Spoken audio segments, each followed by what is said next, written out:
Yeah. Well, I wanted to ask, what was your inspiration for doing the book? I know you've done a PhD and you have been writing for outlets and that sort of a thing, but how did the book come to be as a concept? It came to be, well, originally I conceived of it as an essay. Yeah. So because I had this for after I finished my PhD. So my PhD was about women's experiences of domestic space during the Oh, Troubles in wow. the north of Ireland. So it was a kind of literary project, but it was also a social psychology project. So I was kind of looking at literary texts and interviewing women about their experiences. And and I was doing this project. I was beginning and carrying out this project at the same time as having to rebuild my life after Right. my big breakup. Yeah. So it all started to kind of feed into my thinking about, and I just became absolutely fascinated by the minutiae of domestic space, how thinking people don't talk about this enough. They don't Yeah. talk about what it means to create a home, take one apart, what that involves.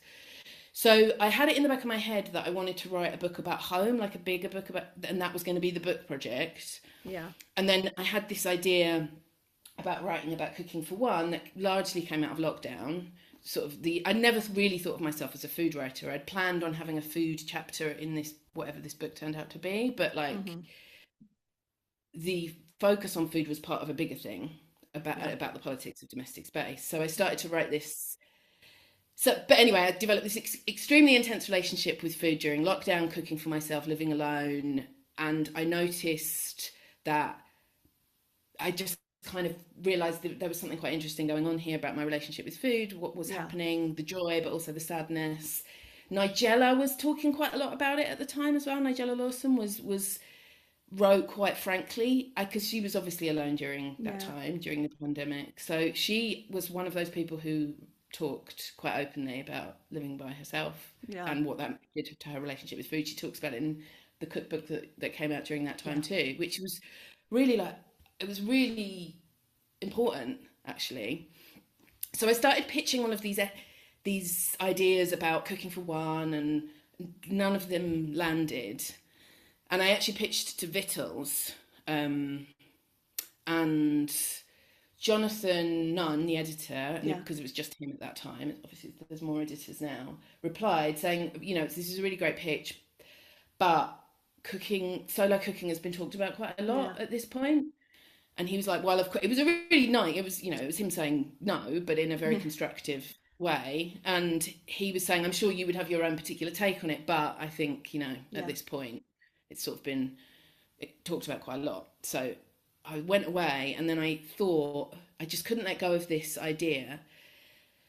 And then I started to notice, and I describe it in the book, encountering this passage in a Barbara Pym novel, English novelist who was writing in the mid 20th century, describing a woman who was living in a bedsit. Do you understand what the term bedsit is? That like a Only from novels, like only from okay. context clues in novels. Yes. Yeah, okay. So it's like a one bedroom, and everything is in one room Yeah. basically, and you might have to share bathroom, kitchen facilities, all of that.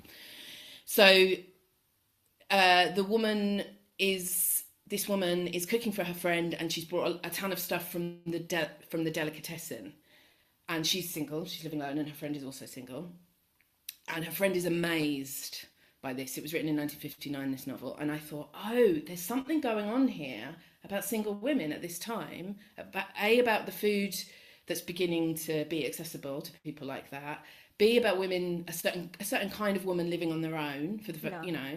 in a way that hadn't really happened en masse, certainly in urban, and this is about urban centres.